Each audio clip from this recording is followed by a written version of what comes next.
What do you see when you look in the mirror? Not the mask you wear for the world, not the version others expect you to be, but the raw, unfiltered truth of who you are. Welcome to ZenLite8, where we dive deep into the Stoic philosophy that teaches you to focus on yourself, master your mind, and build an unshakable life. In today's video, we'll uncover the secrets to living authentically, embracing solitude, and finding peace in a chaotic world. Ready to start this journey inward? Let's begin. The courage to face yourself. When was the last time you truly looked at yourself? Not a fleeting glance in the bathroom mirror as you rushed through your morning routine. Not a posed selfie filtered to perfection for the world to see, but a deep, unflinching stare into the core of who you are. What do you see in those quiet moments when the noise of the world fades, when the opinions of others dissolve, and it's just you, raw, unfiltered, unguarded? That reflection isn't just a face. It's a question, a challenge, a map to your soul. It's the starting point of a journey that no one else can take for you. On this path, you are both the traveler and the destination, the hero and the hurdle. To focus on yourself, as the Stoics taught, is to embrace the most profound act of courage. The courage to see yourself clearly, to claim your strengths, and to wrestle with your shadows, all for the sake of becoming the person you were meant to be. In a world obsessed with external validation, this act of turning inward feels almost rebellious. We live in an age where our worth is often measured by likes, follows, and applause. Scroll through any social media feed, and you'll see it. A parade of curated lives, each post a silent plea for approval. But what happens when the likes fade, when the comments stop, when the crowd moves on to the next shiny thing? You're left standing alone, staring at the mirror of your own heart. The Stoics, those ancient sages who walked dusty Roman roads, understood this truth long before the internet existed. They knew that no one, not your friends, not your followers, not even your closest loved ones, can ever know you as deeply as you know yourself. Your fears, your dreams, the quiet doubts that whisper in the dark, the spark of hope that refuses to die, these are yours alone. And because they are yours, only you can shape them. Only you can decide whether they will define you or refine you. Imagine a young woman named Sarah, living in a bustling American city. Let's say Chicago. She's 28, working a demanding job in marketing, always chasing the next promotion, the next nod of approval from her boss. Her Instagram is a highlight reel. Rooftop cocktails, gym selfies, weekend getaways.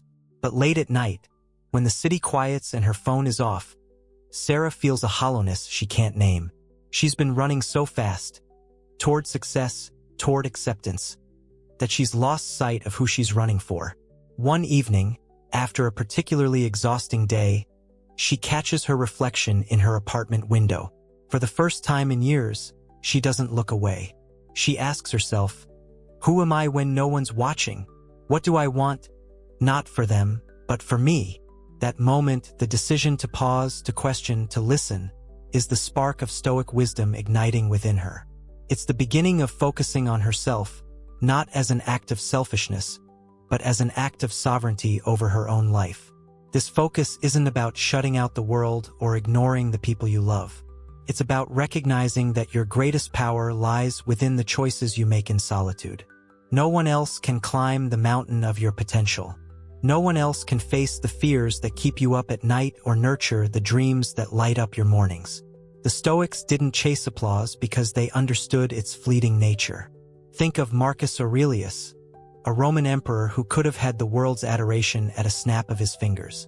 Yet he spent his nights scribbling in a journal, not to impress anyone, but to wrestle with his own thoughts, to hold himself accountable to his own standards. He knew that the only validation that endures is the one you give yourself when you've done the hard work of living true. Let's bring this closer to home. Picture a guy named Mike, a high school teacher in suburban Ohio. He's always been the nice guy, the one who says yes to every favor, who stays late to help a struggling student, who puts everyone else's needs before his own. But over time, Mike starts to feel like a shadow of himself. He's so busy being what others expect that he's forgotten what he expects of himself. One day, inspired by a podcast about Stoicism, he tries something new. He starts each morning with 5 minutes of silence, just him and a notebook. He writes down one thing he's proud of about himself, not something others praised, but something he knows in his gut was true to who he is. Maybe it's the patience he showed with a difficult student or the courage to admit he was wrong in an argument. Slowly, those 5 minutes become his anchor. They remind him that his worth isn't tied to what others think, but to the quiet integrity he's building within. This practice of focusing on yourself is a rebellion against a culture that tells you to look outward for answers. It's a declaration that your inner world matters more than the world's opinion. It's not easy. Facing yourself means confronting the parts you'd rather hide, the insecurities, the mistakes, the moments you fell short. But it also means discovering your resilience, your creativity, the fire that burns even when life feels cold. Every time you choose to listen to your own voice over the chorus of external noise, you reclaim a piece of your power. You remind yourself that you don't need permission to be strong, to be whole, to be enough.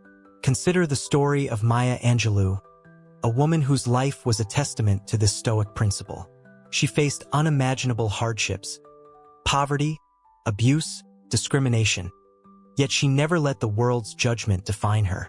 In her writing, in her poetry, in the way she carried herself, she focused on her own truth. She once said, "You alone are enough. You have nothing to prove to anybody." That's not just a feel-good quote. It's a Stoic battle cry. It's the realization that your value doesn't come from what others see in you, but from what you see in yourself when you dare to look honestly. So how do you start? Begin small, but begin now. The next time you're tempted to check your phone for likes or seek someone's approval, pause. Take a breath. Ask yourself, what do I think of me right now? Am I living in a way that makes me proud? Stand in front of a mirror, not to fix your hair or check your smile, but to meet your own eyes. Let that reflection be your teacher, your guide, your reminder that this life is yours to shape. No one else can do it for you. No one else will care as fiercely as you do.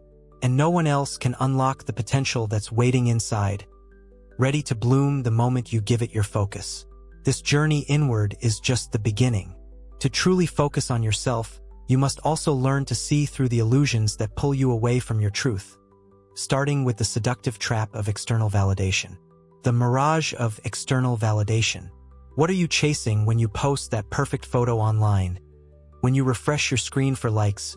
When you angle your life to catch the fleeting spotlight of someone else's approval? It's a question that cuts deeper than we often dare to admit. In a world wired for connection, we've become addicted to the applause of others.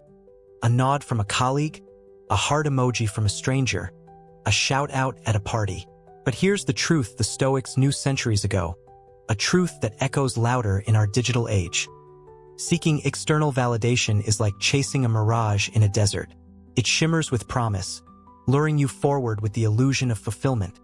But when you reach for it, it vanishes, leaving you parched, empty, and further from yourself than ever before. To focus on yourself, as the Stoics urged, is to turn away from this hollow pursuit and anchor your worth in the one place that endures within your own heart. Seneca, that sharp-witted Roman philosopher, once wrote, "What you think of yourself is much more important than what others think of you." His words aren't just advice. They're a wake-up call. They remind us that the crowd's applause is a fickle thing, here today, gone tomorrow. Think about it. How many times have you poured your energy into impressing someone? A boss, a friend, an online audience, only to feel hollow when their approval didn't fill the void you hoped it would? It's not your fault. We're wired to seek connection, to crave belonging. But when that craving morphs into a dependence on external validation, it becomes a trap, one that pulls you away from the only source of true peace, your own judgment, your own standards, your own truth. Picture Emily, a 32-year-old graphic designer in Seattle. She's talented, driven, and has a knack for creating stunning visuals that light up her company's social media. Her posts regularly rack up hundreds of likes, and her colleagues call her a creative genius. But Emily's secret? She's tethered to those likes. Before she posts anything, she spends hours tweaking filters, rewriting captions, second-guessing every pixel. When the likes roll in, she feels a rush, a fleeting high that evaporates by bedtime. When they don't, she spirals, questioning her talent, her worth, her place in the world. One day, scrolling through a Stoic philosophy blog, she stumbles across Marcus Aurelius's words, "It never ceases to amaze me. We all love ourselves more than other people, but care more about their opinion than our own." That line hits her like a lightning bolt. She starts to ask herself, who am I designing for? My audience or my soul? That question becomes her lifeline, pulling her back from the edge of the validation trap. This trap isn't new. It's just dressed up in modern clothes. The Stoics didn't have Instagram or Twitter, but they faced the same human temptation, to live for the crowd. In ancient Rome, it was the cheers of the Colosseum, the favor of the emperor, the gossip of the marketplace. Today, it's the ping of notifications, the pressure to go viral, the endless scroll of comparison. But the effect is the same, it hollows you out. It turns your life into a performance, where every move is calculated for applause rather than authenticity. And the cost? You lose touch with the quiet voice inside, the one that knows what you value, what you stand for, what makes you whole. Let's talk about Jake, a college junior in Texas, majoring in business. He's the life of every party, always quick with a joke, always ready to charm. But Jake's charm comes with a shadow. He's terrified of being seen as less than. He tailors his personality to fit whoever's in the room, shape-shifting to win approval. One night, after a party where he spent hours playing the cool guy, he drives home feeling like a stranger to himself.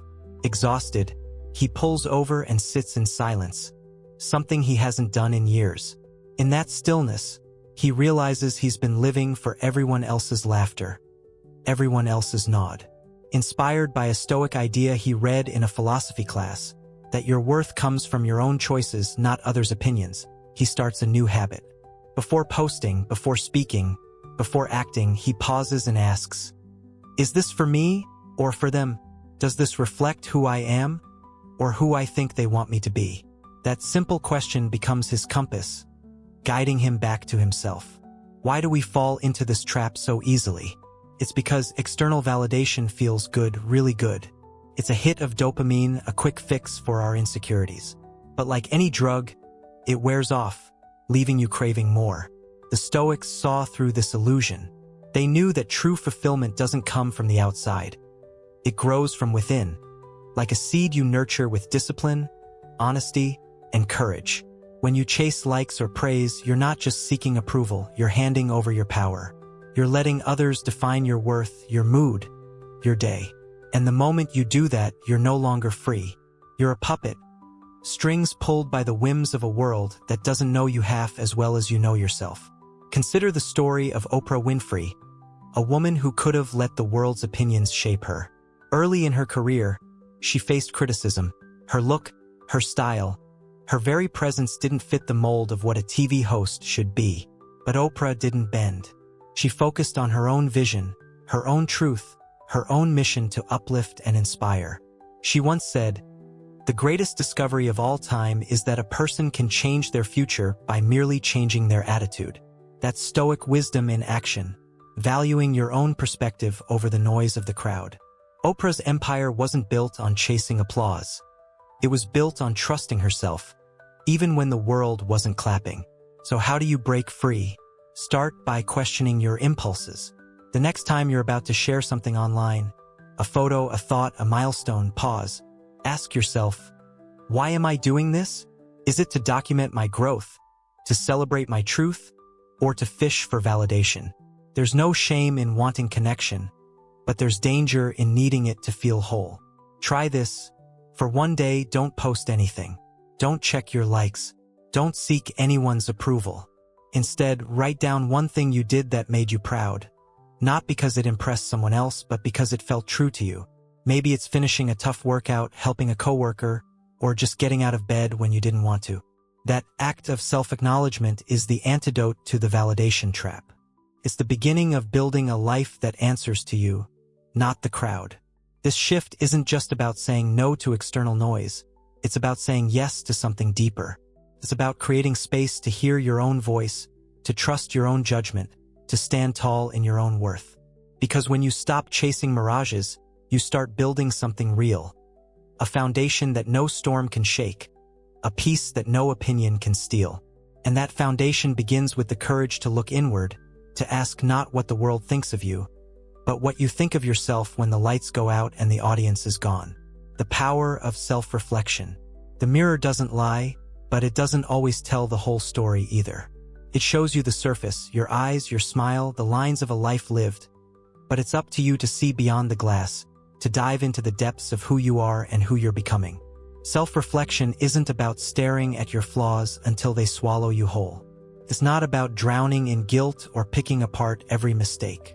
It's about meeting yourself with honesty, curiosity, and a fierce commitment to growth. It's the Stoic art of turning the mirror inward, not to judge, but to understand, to uncover the patterns that hold you back, the dreams that light your way, and the potential that's been waiting for you to claim it. When you focus on yourself through reflection, you don't just see who you are, you discover who you can be. Marcus Aurelius, that philosopher king who carried the weight of an empire, wrote, "Look within. Within is the fountain of good, and it will ever bubble up if you will ever dig." Those words aren't poetry for poetry's sake. They're a blueprint for living. They remind us that the answers we seek, the strength we need, the clarity we crave, they're not out there in the world, not in the advice of gurus or the trends of the day. They're inside, buried beneath layers of distraction, doubt, and noise, waiting for you to unearth them. But unearthing takes work. It takes courage to sit with yourself, to ask hard questions, to listen to the answers even when they sting. Most people avoid this work. They glance at the mirror and move on, filling their days with busyness to drown out the quiet voice within. But you, if you're here, you're different. You're ready to dig. Let's meet Lauren, a single mom in Atlanta, juggling a full-time job and 2 kids under 10. Her days are a blur, school drop-offs, deadlines, soccer practices, and endless laundry. She's proud of how she keeps it all together, but lately, she's been feeling like she's losing herself. One night, after the kids are asleep, she sits on her couch with a cup of tea and no phone, a rare moment of stillness. Instead of scrolling or zoning out to Netflix, she tries something she read about in a Stoic journal. She writes down one choice she made that day and why it mattered.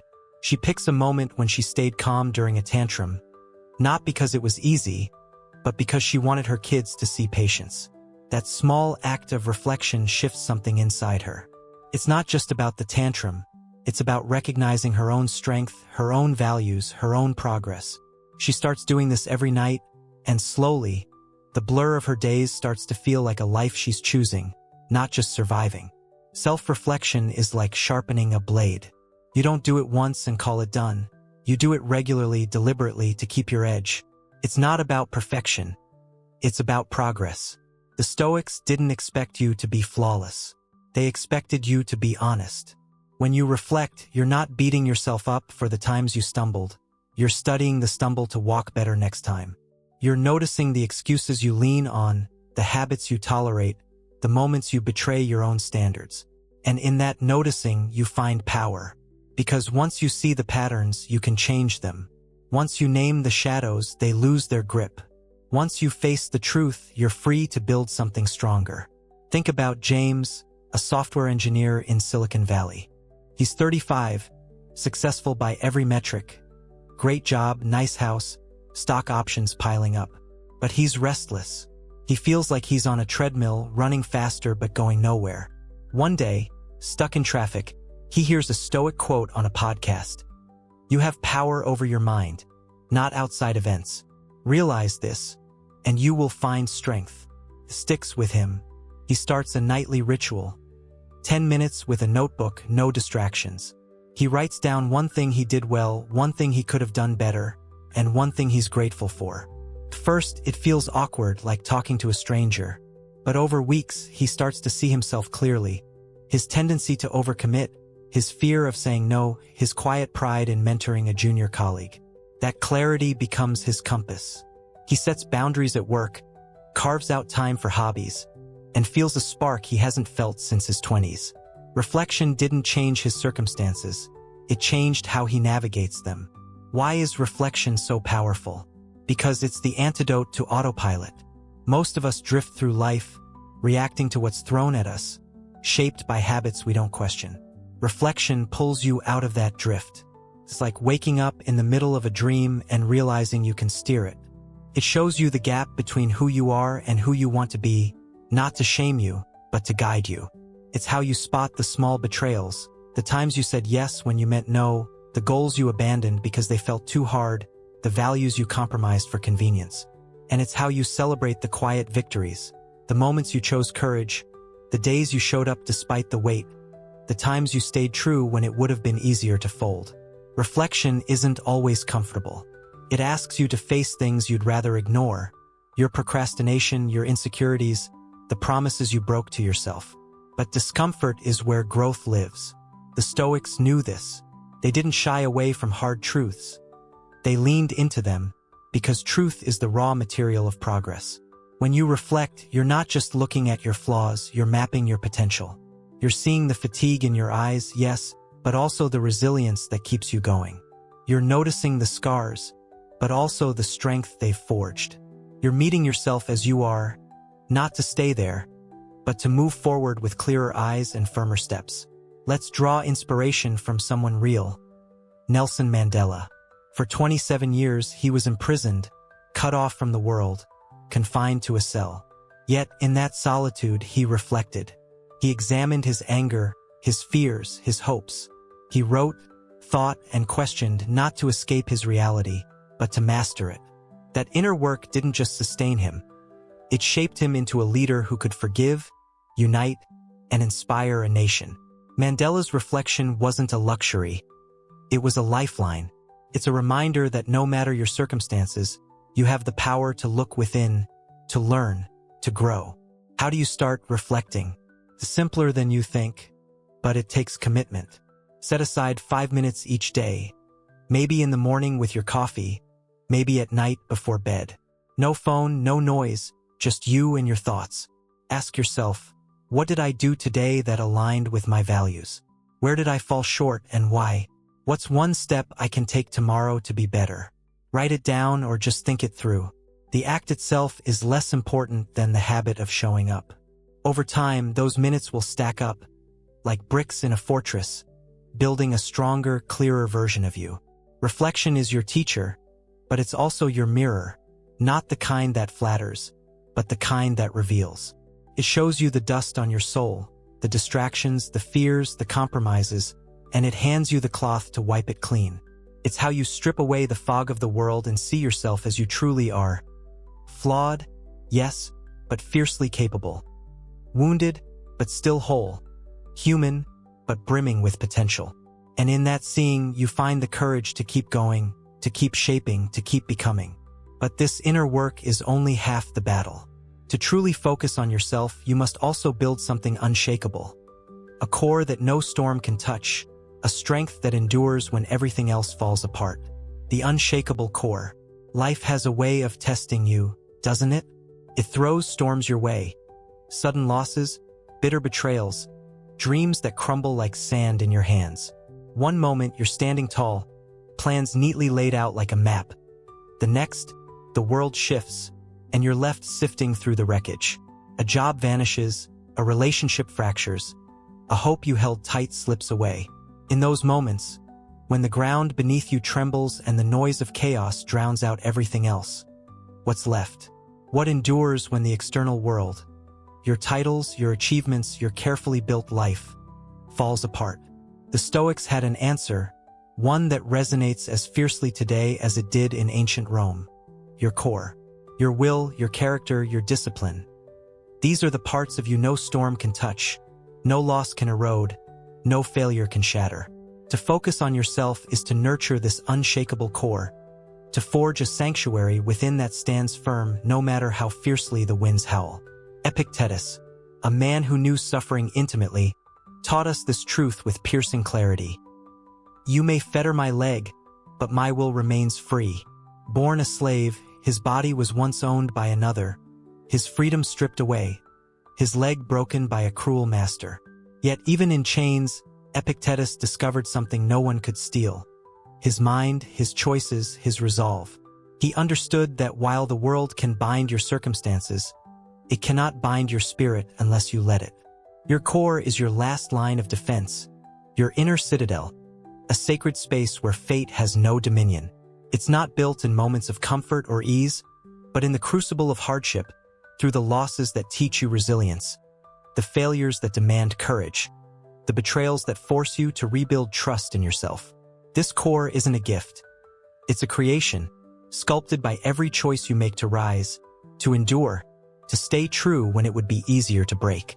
Imagine Anna, a nurse in Denver, working grueling shifts during the height of a global crisis.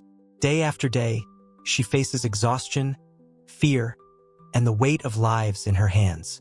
One night, after losing a patient she'd fought for, she sits in her car, tears streaming, feeling like she's failing. Not just at work, but at life. Her marriage is strained, her kids barely see her, and her own health is fraying. But in that quiet parking lot, something shifts. She remembers a Stoic idea she read in a worn-out book her dad gave her. Your strength isn't in what happens to you, but in how you respond. She takes a deep breath and asks herself, what's still mine? Her answer isn't grand, it's simple. Her compassion, her effort, her refusal to give up. That realization becomes her anchor. She starts small. A nightly gratitude list, a morning walk to clear her head, a promise to show up for herself as fiercely as she does for others. Over time, those choices stack up, building a core that carries her through the chaos. Not because the world gets easier, but because she gets stronger. This unshakable core isn't about being untouchable or emotionless. The Stoics weren't robots. They felt the sting of loss, the ache of failure, the bite of injustice. But they knew that feelings don't have to rule you. Your core is where you process the storm, not deny it. It's where you stand in the wreckage and say, this hurts, but it won't define me. It's where you choose to learn from pain rather than be crushed by it, to grow from adversity rather than shrink. Think of a tree in a hurricane. Its branches may snap, its leaves may scatter, but its roots dig deeper, holding firm beneath the surface. That's your core. Unseen, uncelebrated, but unbreakable. And the deeper you root it, the taller you stand when the sky's clear. Let's meet David, a small business owner in Miami.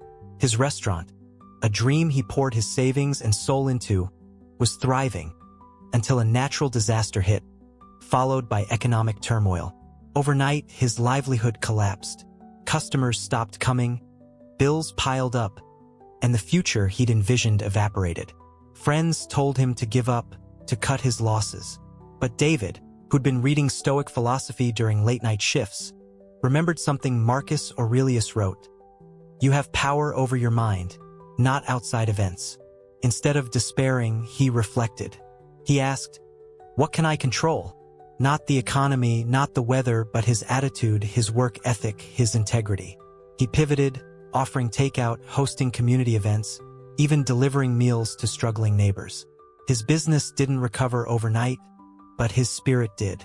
Each small choice, each refusal to surrender, added a stone to his inner fortress. Today, his restaurant is a local legend, not just for its food, but for the man who kept going when everything said stop. Your core isn't built in a single cinematic moment of triumph. It's forged in the quiet, gritty choices no one sees. It's the morning you get up despite a broken heart. It's the night you stay true to your values when temptation screams louder. It's the 1,000 tiny decisions to keep moving forward when giving up feels like relief. These moments don't make headlines. No one throws you a parade for choosing discipline over distraction, integrity over ease. But you feel it in the way you carry yourself, in the calm that settles over you when chaos rages. You see it in the mirror. Not a perfect face, but a steady gaze, one that says, I've been through fire, and I'm still here. Look at someone like Malala Yousafzai, shot for daring to learn, exiled from her home. She could have let fear or bitterness define her. Instead, she turned inward, nurturing a core of courage and conviction that no bullet could pierce. Her strength wasn't in defying the world. It was in staying true to herself, in choosing education, hope, and action over despair. That's the Stoic way, not to curse the storm, but to build a shelter within it, a place where your values stand firm no matter what comes. How do you cultivate this core? Start where you are. When life hits, whether it's a small frustration or a devastating blow, pause. Ask, what's still mine? Your answer might be your patience, your honesty, your next step. Write it down, say it aloud, let it ground you. Then act on it. Choose one thing, however small, that aligns with your deepest values. A kind word, a hard workout, a moment of truth. Do it not for applause, but for you. Over time, those choices become your roots, your sanctuary, your unshakable core. They make you the kind of person who doesn't flinch at life's punches. Not because you're fearless, but because you've learned to trust the strength within. This inner fortress is your greatest ally, but it's not enough to build it. You must protect it from the subtle poisons that creep in, like the quiet venom of comparison that threatens to erode everything you've worked for. The poison of comparison. There's a thief in our midst, and it's sneakier than you'd expect. It doesn't break in at night or steal your wallet. It slips into your thoughts, whispering that you're not enough. It's comparison, and it's a poison that seeps into your joy, your focus, your gratitude, draining them drop by drop until you're left chasing shadows instead of living your truth. Scroll through your phone, and it's there. The colleague with the corner office, the friend with the dream vacation, the influencer with the perfect life. Walk through your day, and it's there too. The neighbor with the newer car, the classmate who got the scholarship, the stranger who seems to have it all together. Comparison tempts you to measure your worth against others, to trade your path for someone else's map. But the Stoics saw through this lie, and their wisdom is a lifeline. Your race is yours alone, and the only finish line that matters is the one you set for yourself. Seneca, ever the voice of clarity, warned, "It is not the man who has too little, but the man who craves more who is poor." Read that again. It's not about what you lack, but what you chase. Comparison isn't just looking at others. It's craving their lives, their wins, their spotlight. It's the belief that your happiness hinges on outpacing someone else, on having more, being more, shining brighter. But here's the truth. Every time you compare, you're not running faster, you're tripping over your own feet. You're not climbing higher, you're losing sight of your own mountain. Your life isn't a scoreboard, and your worth isn't a tally of who's ahead or behind. It's a journey, unique and unrepeatable. And the only measure that counts is how far you've come from yesterday's you. Meet Sarah, a 25-year-old barista in Portland. She loves her job, the smell of coffee, the chatter of regulars. But lately, she's been scrolling through LinkedIn, feeling small. Her high school friends are landing corporate jobs, buying condos, posting about adulting milestones. Sarah, still renting a tiny apartment and saving for a car, feels like she's falling behind. One day, she overhears a customer mention Stoicism, and it sparks her curiosity. She finds Seneca's words online and starts a new habit. Every time envy creeps in, she writes down 3 things she's proud of about her own path. Maybe it's the way she makes a shy customer smile, the painting she finished last week, or the fact that she's debt-free. That practice shifts her focus from what she lacks to what she's building. She's not behind. She's on her own road, moving at her own pace, and that's enough. Comparison is a thief because it blinds you to your own blessings. It tells you that someone else's highlight reel is the standard, that their wins diminish yours, that their path should be yours. But the Stoics knew better. They taught that your life is a singular creation, shaped by your choices, your struggles, your dreams. No one else carries your burdens or reaps your rewards. No one else faces your obstacles or celebrates your quiet victories. Your journey is yours, and comparing it to another's is like comparing a painting to a song. Each is beautiful in its own way, each complete in its own form. Let's talk about Chris, a freelance writer in New York. He's good at what he does, but he's haunted by comparison. Every time he lands a gig, he sees another writer with a bigger byline, a fancier client, a viral article. It eats at him, turning his passion into a grind. One evening, inspired by a Stoic podcast, he tries something radical. He deletes his social media apps for a week. Instead of scrolling, he journals about his own goals, why he writes, what stories matter to him, how far he's come since his first rejection letter. That week, free from comparison's grip, He writes a piece that lands him a dream assignment. Not because he outdid someone else, but because he poured himself into his own work. He realizes his race isn't against others. It's against the version of himself he was yesterday. Why do we compare? As human, we're social creatures wired to gauge where we stand. But in a world of curated feeds and highlight reels, comparison becomes a distortion. It tricks you into thinking everyone else is winning while you're stuck. It forgets the mess behind their selfies, the doubts behind their smiles, the work behind their overnight success.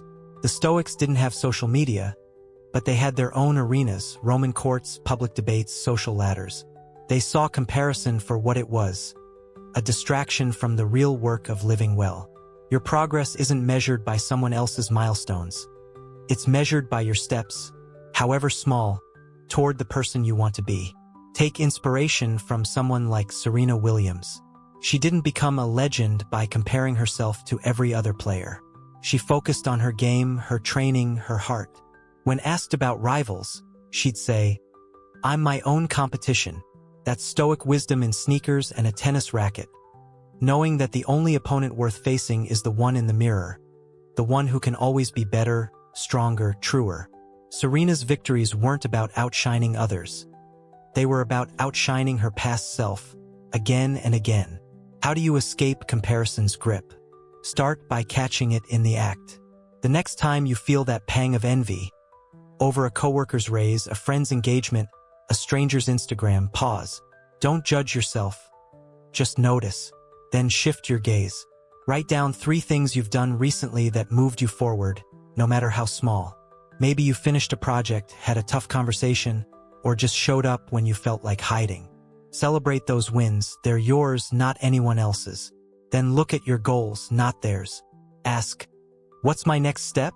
Not how do I catch up, but how do I grow? Over time, you'll find that comparison loses its sting because you're too busy running your own race. A race with no competitors, only progress. This shift frees you to live with gratitude, not craving.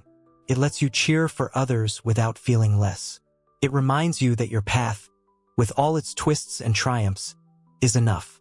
Because when you stop measuring yourself against the world, you start building a life that's true. A life that reflects not who's ahead, but who you are and where you're going. Yet even this freedom comes with a deeper challenge. To truly focus on yourself, you must confront the fleeting nature of your time, the urgent whisper of mortality that calls you to live fully, now, before it's too late. The mirror of mortality. Take a moment and look at yourself. Not just your face, but the life behind your eyes, the spark in your gaze, the rhythm of your breath, the pulse beneath your skin. It's all temporary.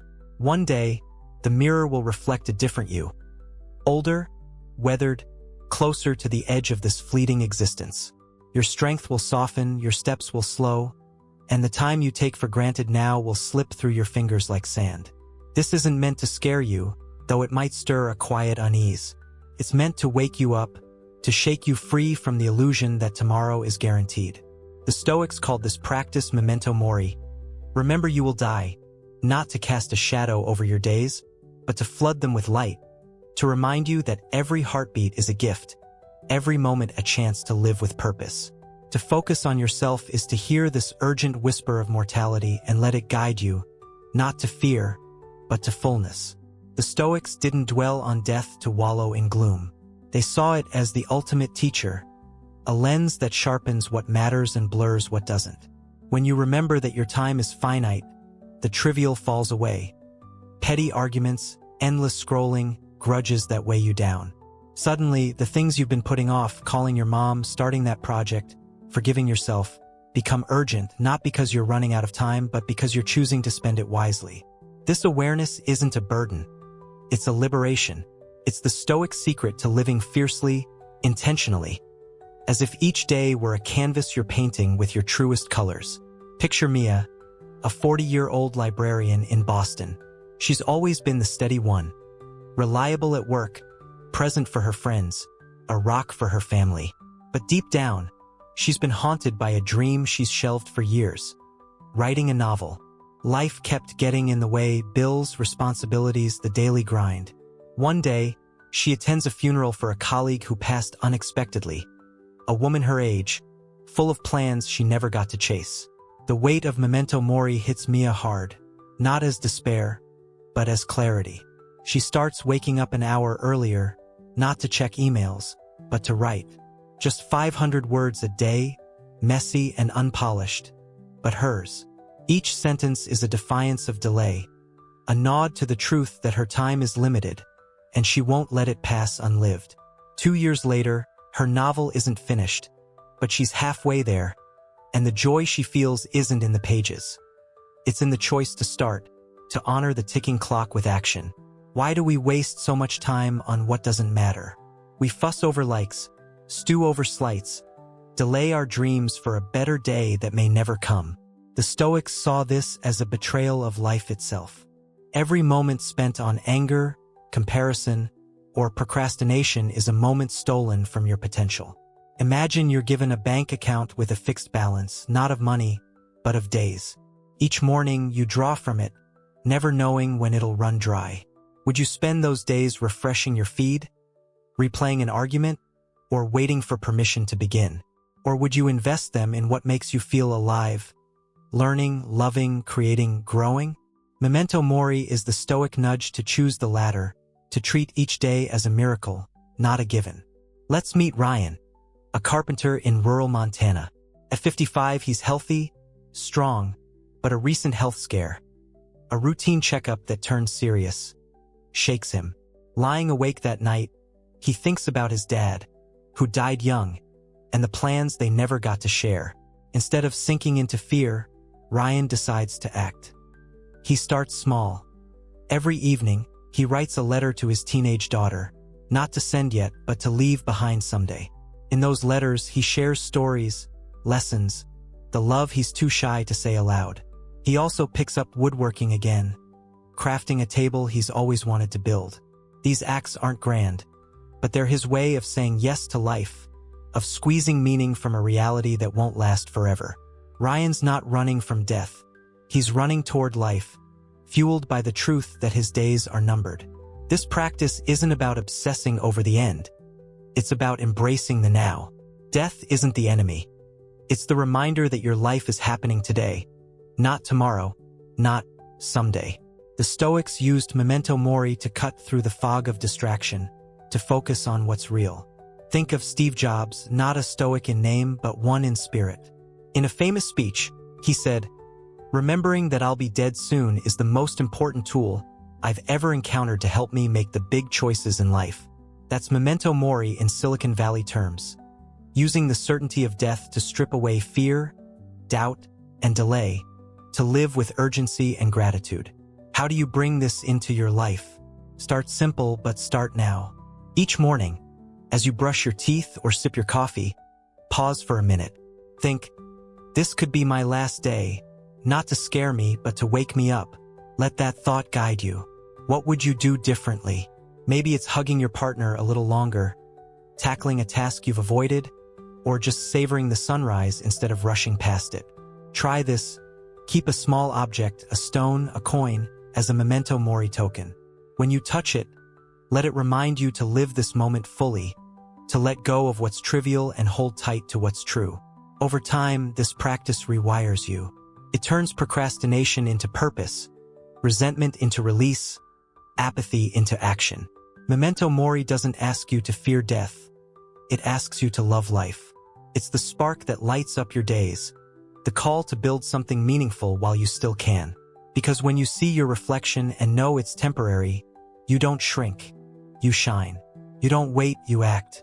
You don't just exist, you live, fiercely, fully, with a heart wide open to the fleeting beauty of now. The discipline of daily renewal.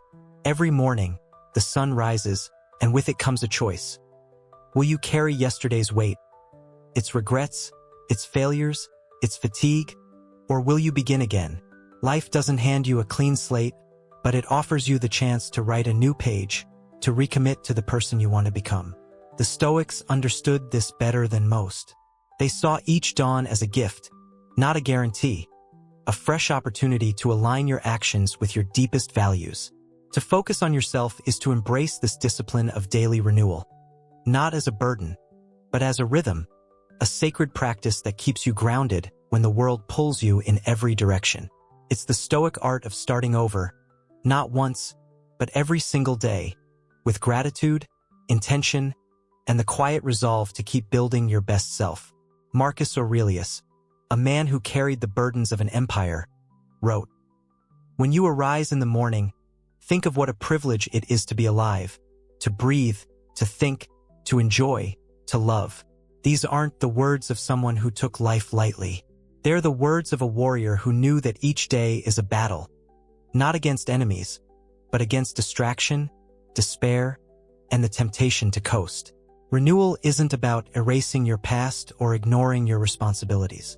It's about choosing to show up again and again, with fresh eyes and a steady heart. It's about treating each sunrise as a canvas, each choice as a brushstroke, painting a life that reflects not who you were, but who you're striving to be. Consider Rachel, a teacher in Chicago, burned out after a decade in the classroom. Her passion for education hasn't faded, but the endless paperwork, parent emails, and budget cuts have left her drained. She feels like she's failing her students, herself, her ideals. One morning, she reads a Stoic quote online, "You don't have to be perfect, you just have to keep going." It resonates. Instead of starting her day with dread, she tries something new. She writes down 3 words that define her purpose: patience, impact, growth, and tapes them to her desk. Each morning, she glances at them, a quiet vow to renew her focus, to teach with intention even when it's hard. Some days she nails it, others she stumbles. But the act of recommitting, of choosing to begin again, keeps her fire alive. Over time, her classroom becomes a place of joy, not because the system changes, but because she does. Discipline isn't a chain, it's a compass. It's not about punishing yourself into perfection, but guiding yourself toward freedom. In a world that thrives on chaos, notifications, deadlines, drama, discipline is your anchor. It's the structure that lets you move through life with clarity, not confusion. Think about it. The more you control your habits, your time, your attention, the less the world controls you. Freedom isn't about escaping effort. It's about earning it, about building a life where you're not swayed by every whim or worry.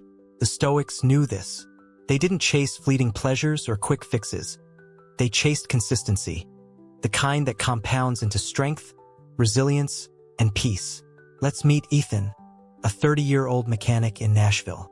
He's good with his hands, but life's been tough lately. A breakup, a stalled career, a sense that he's stuck. He starts listening to Stoic audiobooks during his commute, drawn to their no-nonsense wisdom. One idea sticks. Renewal is a daily choice, not a one-time fix. Ethan starts small. Every morning he sets one goal, not to change his life, but to change his day. Maybe it's fixing a car with extra care, calling a friend he's neglected, or skipping the bar to hit the gym. Some days he misses the mark, but he doesn't quit. He keeps showing up, renewing his commitment to himself. Months later, he's not just stronger physically. He's clearer mentally, prouder of who he's becoming. His life isn't perfect, but it's his, shaped by the discipline of starting anew each dawn. Renewal is a muscle, you build it by using it. It's not about grand gestures, like quitting your job or moving to a mountaintop. It's about the small, deliberate acts that add up. The choice to forgive yourself after a mistake, to try again after a setback, to rise when you'd rather stay down. These moments don't glitter. They're quiet, gritty, unglamorous. But they're the threads that weave your character, the bricks that build your soul. The Stoics didn't promise ease. They promised progress, and progress comes from showing up day after day, even when the world feels heavy, even when your heart feels tired. Think of someone like Maya Angelou, whose life was a masterclass in renewal. She faced trauma, rejection, and systemic barriers, yet she rose each morning with purpose. Writing, speaking, loving, learning. In her words, every day is a new chance to live your vision. That's Stoic discipline dressed in poetry. The choice to begin again, not because it's easy, but because it's yours.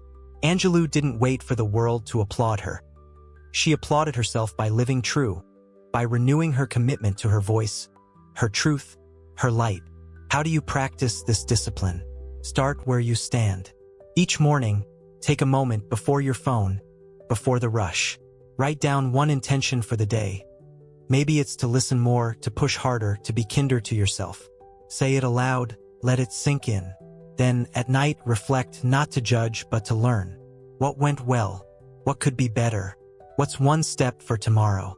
This rhythm, intention, action, reflection, becomes your heartbeat, steady and strong. Try this. Pick 3 words that define who you want to be: courage, honesty, joy, and let them guide you. When you stumble, don't dwell, renew. When you succeed, don't coast, renew. Because renewal isn't a finish line. It's a way of life, a promise you keep to yourself every single day. This discipline transforms you, but it's only the beginning. To truly focus on yourself, you must also master the voice inside your head, the one that can build you up or tear you down, the one that shapes everything you are and everything you'll become. Mastering your inner dialogue. There's a voice inside your head, and it never stops talking. It's there when you wake up, whispering about the day ahead. It's there when you stumble, critiquing your every move. It's there in your quiet moments, narrating your fears, your hopes, your doubts. This voice, your inner dialogue, shapes your life more than any external force. It's the lens through which you see the world, the script you live by, the architect of your reality. If it's harsh, your days feel heavy, like you're carrying a weight no one else can see. If it's kind, rational, and encouraging, you walk with a steadiness that no storm can shake. To focus on yourself, as the Stoics taught, is to take the reins of this inner voice, to train it from a critic into a guide, from a doubter into a champion. Because in the end, you'll spend more time listening to yourself than anyone else, and what you say matters. Epictetus, that unflinching Stoic sage, cuts straight to the heart of this truth. It's not what happens to you, but how you react to it that matters. Events are just events. Rain falls, plans fail, people disappoint. But your inner dialogue decides what those events mean. It's the difference between seeing a rejection as proof you're unworthy or as a nudge to try again. It's the difference between letting a bad day spiral into self-loathing or pausing to find one thing you did well. Your life isn't shaped by what the world throws at you. It's shaped by the story you tell yourself about it. And that story begins with the voice in your head, the one you can choose to master. Picture Lisa, a 35-year-old accountant in Minneapolis. She's good at her job, but she's her own worst critic. Every mistake, a miscalculation, a missed deadline, triggers a torrent of self-talk. You're not cut out for this. Everyone else is better. Why can't you get it right?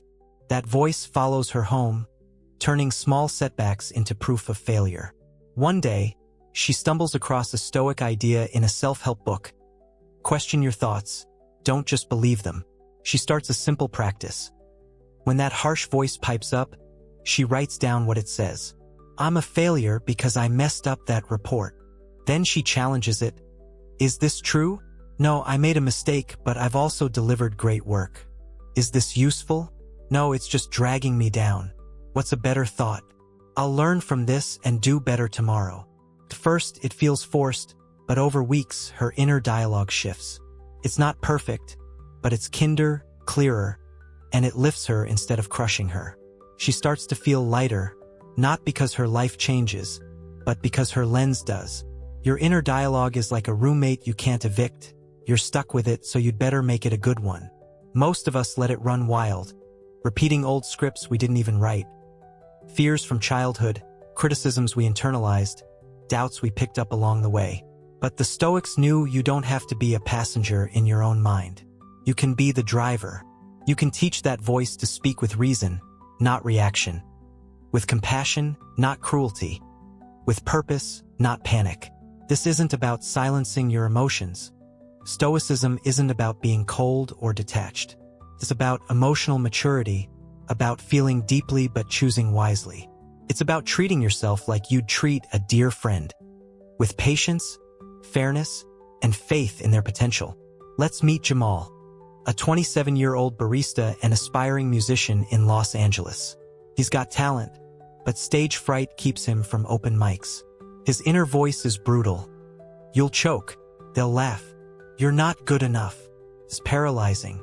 One night, after bailing on another gig, he reads about Epictetus and decides to try something new.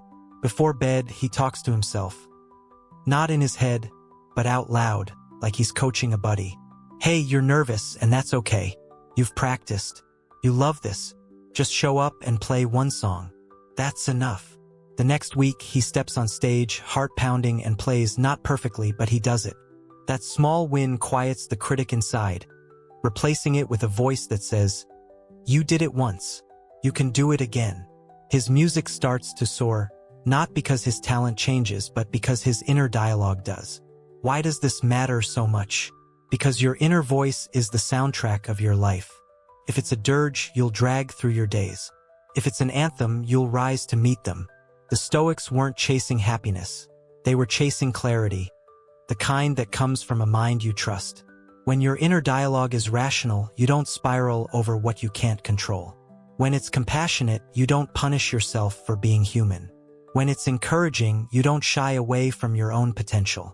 You become your own ally, the one who says, "You fell, but you'll get up. You're enough and you're not done." Think of someone like Michelle Obama, who's spoken openly about her doubts, even as a first lady.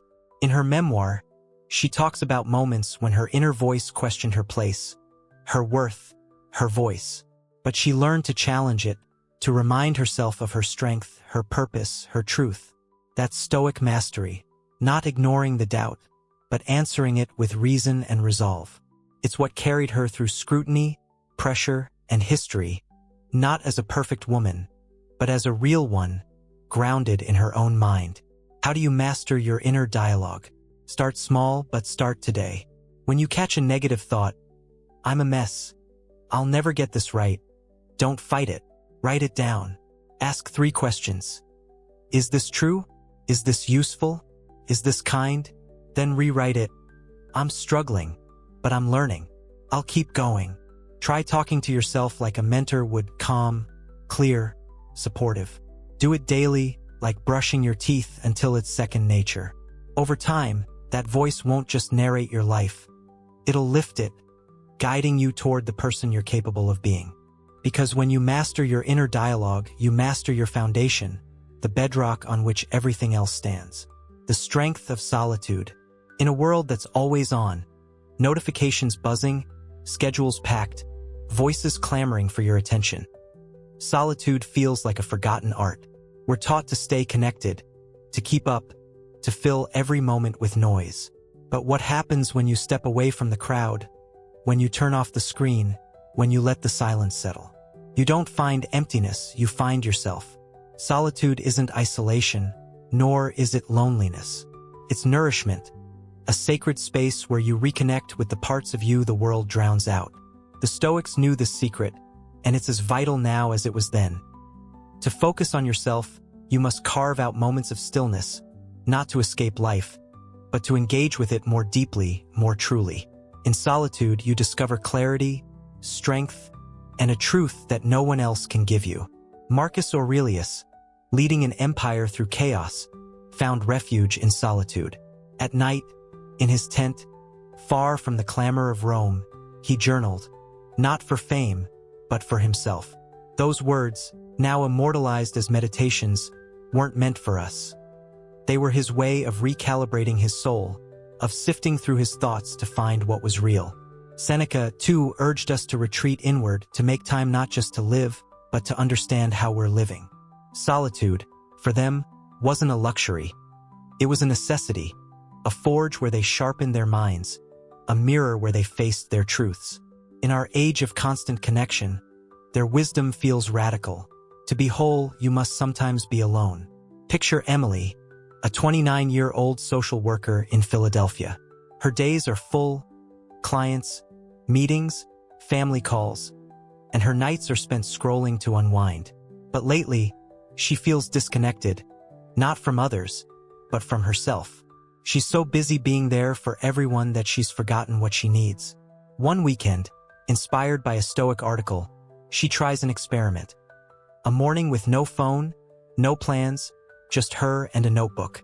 She sits by her window, coffee in hand, and lets her thoughts wander. At first, it's uncomfortable, her mind races, itching for distraction. But then it settles. She writes about her stress, her dreams, the guilt she carries for not doing enough. In that quiet, she realizes she's been running from her own needs, filling her life with noise to avoid hard questions. That morning becomes a ritual, 10 minutes a day of solitude, and it changes her. She starts saying no to things that drain her, yes to things that light her up. She's not less connected to others. She's more connected to herself, and that makes all the difference. Solitude is where you meet the raw, unfiltered you, the one who exists beyond the roles you play, the masks you wear, the expectations you meet. It's where you hear the quiet longings of your heart, the subtle tensions in your soul, the truths you've been too busy to face. Without it, you risk drifting through life on autopilot, reacting instead of choosing, living by habit instead of purpose. The modern world glorifies hustle, always on, always available, but when you're forever outward, you lose your inward compass. You forget what your voice sounds like, what your values feel like, what your dreams taste like.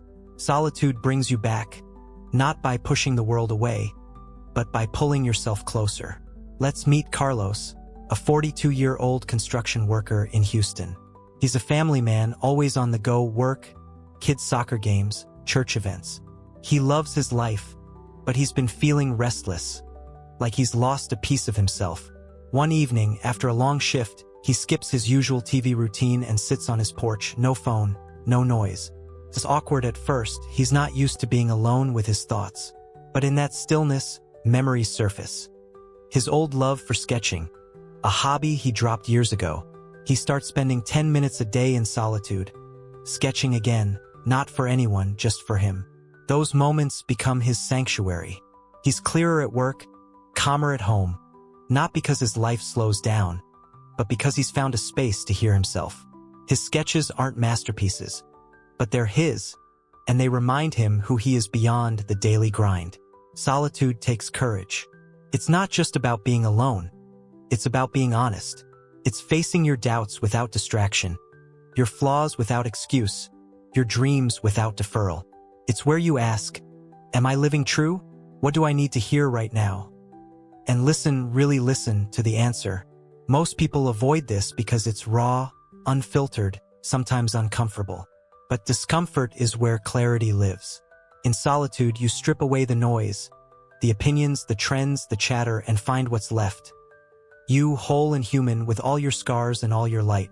Think of someone like Toni Morrison, the Nobel-winning author who crafted worlds in words. She wrote in the early mornings before her kids woke in solitude. Those quiet hours weren't just about writing. They were about meeting herself, wrestling with her truths, shaping her voice. In an interview, she once said, "You need the silence to hear yourself think." That's Stoic wisdom in a novelist's pen. Solitude as the crucible where you forge your strength, your purpose, your truth. Morrison's legacy wasn't built in the spotlight. It was built in the stillness, where she became her own best ally. How do you embrace solitude? Start small, but start now. Carve out 10 minutes a day, no phone, no distractions. Sit with yourself, maybe with a journal, maybe just your thoughts. Ask, what's on my mind? What do I need to face? Don't force answers, let them come. If it feels strange, that's okay. It's a muscle you're building. Try a walk alone. No earbuds, just you and the world. Or sit in your car after work, letting the quiet settle. Use that time to listen, not to fix, not to judge, but to understand. Over time, those moments will become your strength, your clarity, your truth. They'll remind you that you don't need the world's noise to feel whole. You carry wholeness within, and solitude is how you find it. This strength is your foundation, but it leads to something even deeper. The courage to live authentically, to stand in your truth no matter what the world demands. The courage of authenticity. What does it mean to be you? Not the version the world expects, not the polished image you've learned to project, but the raw, unfiltered truth of who you are. In a society that hands you masks at every turn, Be more likable, more successful, more agreeable. It's tempting to hide behind them, to shape yourself into what others applaud. But there's a cost to wearing those masks. You lose yourself. You trade your essence for approval, your truth for comfort, your soul for a fleeting nod. The Stoics saw through this illusion, and their call is as urgent today as it was in ancient Rome. To focus on yourself is to live authentically, to stand boldly in your values, to refuse to bend even when the world pushes back. Authenticity isn't just a choice. It's an act of courage, a declaration that you'd rather be real than be applauded. Seneca, with his razor-sharp insight, warned that a life built on pretense leads to misery. No man is more unhappy than he who never faces adversity, he wrote. For he is not permitted to prove himself. But how can you prove yourself if you're not even being yourself? If you're hiding behind layers of what's expected, what's popular, what's safe, you're not living, you're performing. And performances end. The curtain falls, the crowd leaves, and you're left alone with a stranger in the mirror. Authenticity is the antidote to this quiet tragedy. It's the choice to say, "This is who I am, flaws and all, and I won't shrink to make others comfortable." It's the freedom to live without the weight of pretense, to walk lightly because you're not carrying the burden of someone else's script. Imagine Sarah, a 33-year-old marketing manager in Austin. She's climbed the corporate ladder, always saying the right thing, dressing the right way, nodding along to ideas she doesn't believe in. Her colleagues love her. She's the team player, the one who never rocks the boat. But inside, Sarah's suffocating. She's passionate about sustainability, but her company pushes products she knows harm the planet. One day, reading Seneca's words in a philosophy blog, "You lose yourself when you live for others' eyes." She feels a spark. She starts small. At a team meeting, she voices her concerns about a campaign, not loudly, but firmly. The room goes quiet. Her boss raises an eyebrow. She's terrified, but she holds her ground. Later, a coworker thanks her privately, and Sarah feels something new. Pride, not in their approval, but in her truth. She begins aligning her work with her values, even if it means ruffling feathers. It's not easy. She loses some favor, faces criticism, but she gains herself, a life that feels hers, not borrowed. Authenticity isn't about being loud or defiant. It's about being honest. It's choosing your principles over popularity, your integrity over ease. It's refusing to dilute your voice to fit someone else's mold. This takes courage because the world doesn't always reward the real. Speak your truth, and you might lose friends, opportunities, invitations. Stand by your values, and you might stand alone. But here's the Stoic secret. That loneliness is a lie. When you're authentic, you're never truly alone. You're with yourself, your truest ally, the one who'll never leave. And that companionship, that peace, is worth more than any applause. Let's meet Daniel, a high school art teacher in Seattle. He's always felt different. Quietly queer in a small town, passionate about art in a family that valued practical careers. For years, he hid parts of himself, teaching safe lessons, avoiding personal questions. But it drained him like living half a life. One day, inspired by a Stoic podcast about living true, he decides to stop hiding. He shares a piece of his story in class, not dramatically but naturally, tying it to a lesson on self-expression. Some parents complain, others thank him. Daniel doesn't win everyone over, but he wins something better. The ability to look his students in the eye and say, "Be you no matter what."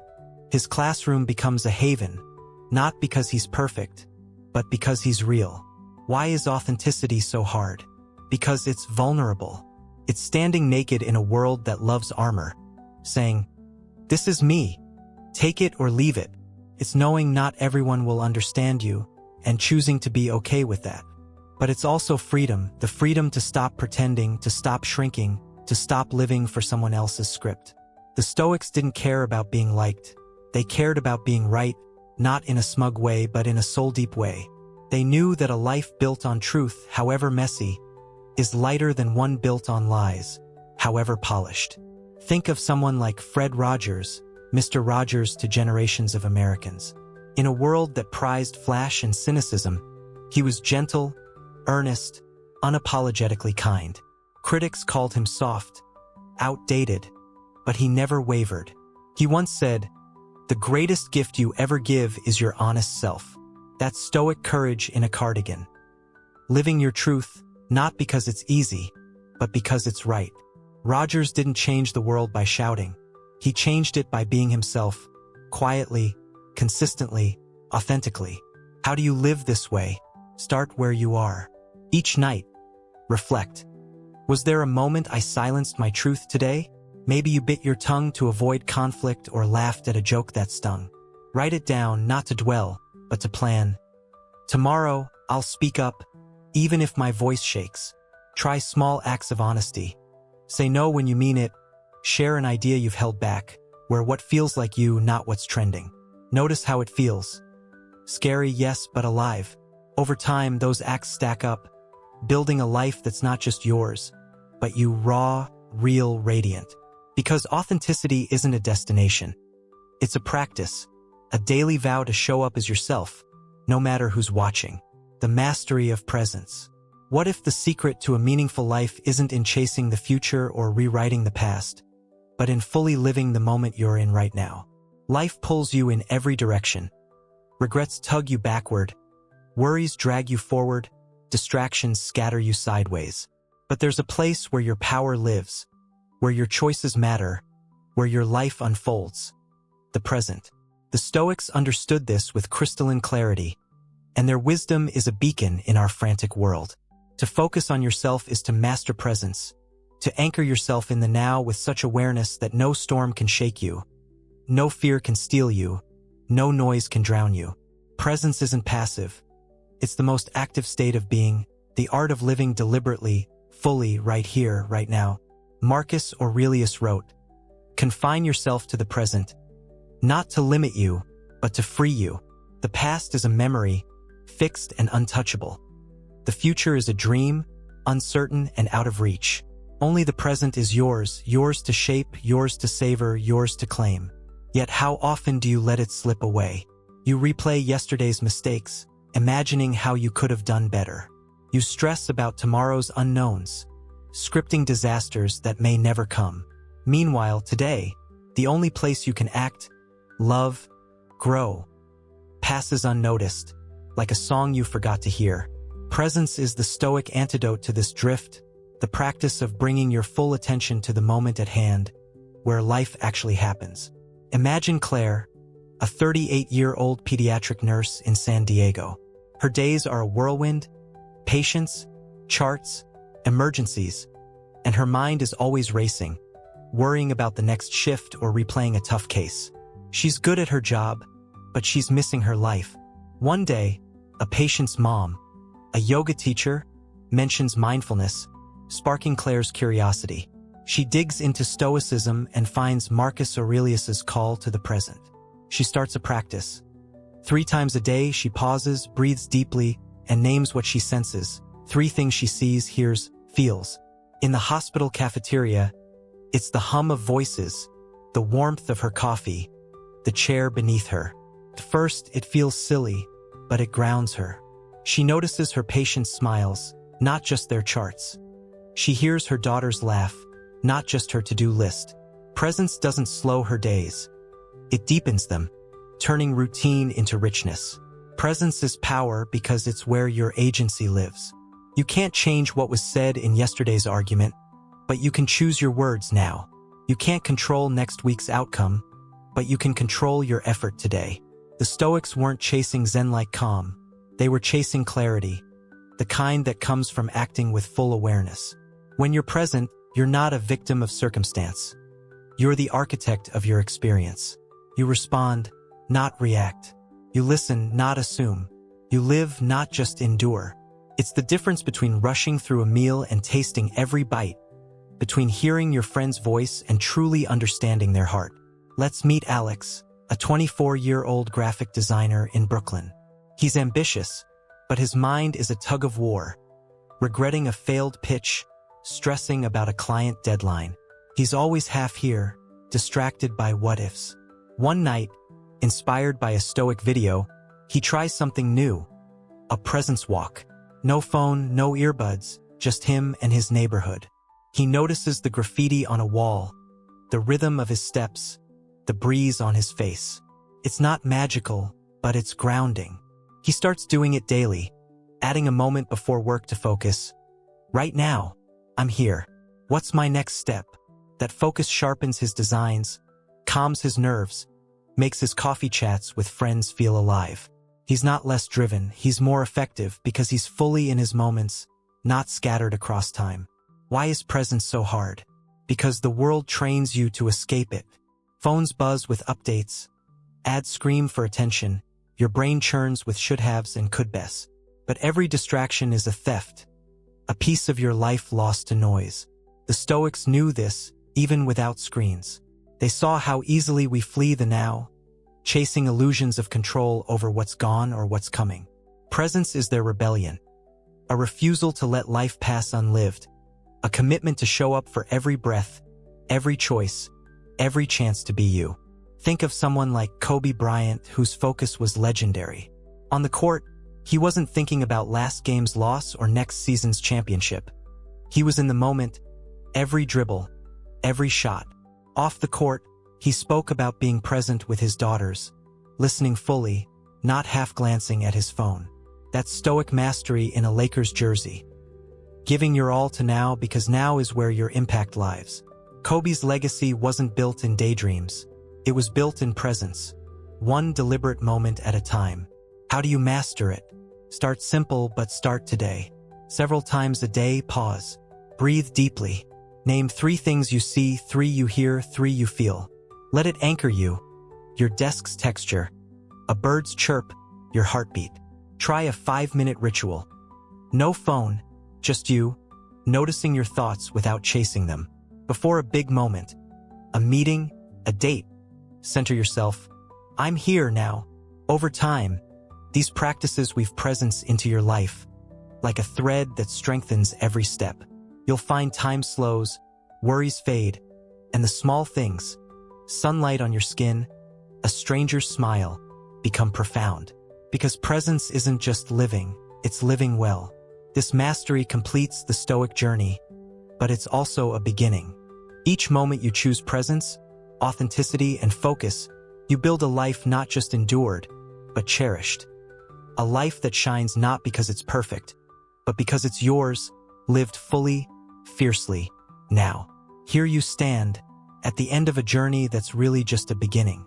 We've walked together through the Stoic path, facing the mirror of your soul, letting go of the world's applause, reflecting deeply, forging an unshakable core, escaping comparison's trap, embracing your mortality, renewing each day, mastering your inner voice, finding strength in solitude, living authentically, and anchoring in the present. Each step has been a call to focus on yourself, not out of selfishness, but out of reverence for the life you've been given. The Stoics didn't promise perfection. They promised something better. A life lived deliberately, a life that's yours, shaped by your choices, your truths, your courage. And now, as you step forward, you carry their wisdom like a lantern, lighting the way through a world that's loud, fast, and often unkind. This journey isn't about reaching a finish line where all your doubts vanish or every day feels easy. It's about becoming someone who meets life's storms with a steady heart, who finds joy in the small truths, who lives not for the crowd's cheers, but for the quiet pride of knowing you showed up as you. It's about looking in the mirror, not to chase an ideal, but to honor the person staring back, flaws and fire and all. You are the artist of your existence, and every moment is a brushstroke, every choice a color, every day a chance to paint something real. The Stoics taught us that happiness isn't found in what you have. It's found in who you are and who you're becoming, one intentional step at a time. So how do you carry this forward in a life that's anything but ancient Rome? Today's world is a whirlwind. Screens flashing, notifications pinging, expectations pressing from every side. But the Stoic principles we've explored are timeless, as practical now as they were then. Start with presence. In a culture addicted to distraction, choosing to be fully here, listening to a friend without checking your phone, savoring your coffee without rushing, noticing the way sunlight hits your desk, is a radical act. Try this. Set a timer for 5 minutes today, close your eyes, and just breathe. Feel your chest rise, hear the hum of your space. Let your thoughts drift without chasing them. That's presence, and it's where your power begins. Next, practice authenticity in small ways. You don't need to overhaul your life. Just be honest in one moment. Say what you mean in a meeting, share a dream you've kept quiet. Wear something that feels like you, not what's in. Think of Maria, a 30-year-old paralegal in Miami, who started speaking up about her love for poetry at work, even though her colleagues leaned toward sports talk. Felt risky, but it sparked real conversations, real connections. Authenticity doesn't shout. It shines, quietly, and it draws the right people closer. Reflect daily, even if it's just a minute. Before bed, ask, what did I do well today? Where can I grow? Write it down. It's not for Instagram, it's for you. Look at someone like Jason, a 45-year-old delivery driver in Phoenix, who started jotting down one thing he's grateful for each night. It began with good traffic and grew to helping a customer smile. That habit didn't change his route. It changed his outlook, making long days feel lighter. Let go of comparison and validation. When you're tempted to scroll and envy, pause. Celebrate your own steps. Maybe you ran a mile, finished a report, or just got out of bed on a tough day. Those are yours, and no one's highlight reel can dim them. And when life hits hard, a layoff, a fight, a loss, lean into your core. Ask, what's still mine? Your grit, your kindness, your next choice, they're untouchable. Finally, honor your time. You don't need to fear death, but let it remind you to live. Call someone you love, start the project you've delayed. Take a walk just because you can. These aren't grand gestures. They're small, stoic choices that stack up, building a life that's not just survived, but cherished. In a world that pulls you outward, they pull you inward to the truth that you are enough right now as you are. They remind you that life isn't about outrunning others. It's about outrunning yesterday's you. With grace, with purpose, with heart. This is where you come in. The journey doesn't end here. It's yours to continue. If these words stirred something in you, if they lit a spark or shifted your lens, join us at ZenLite8. Subscribe, hit that bell, and let's keep exploring the art of living well together. Share your thoughts below. What's one thing you're taking from this to live more fully today? Let's make it simple. Drop the word presence in the comments. It's a reminder to yourself, to us, to the world that you're choosing to show up right here, right now. ZenLite8 isn't just a channel. It's a community, and we're stronger with you in it. So take that step, leave presence, and let's keep growing, one moment at a time.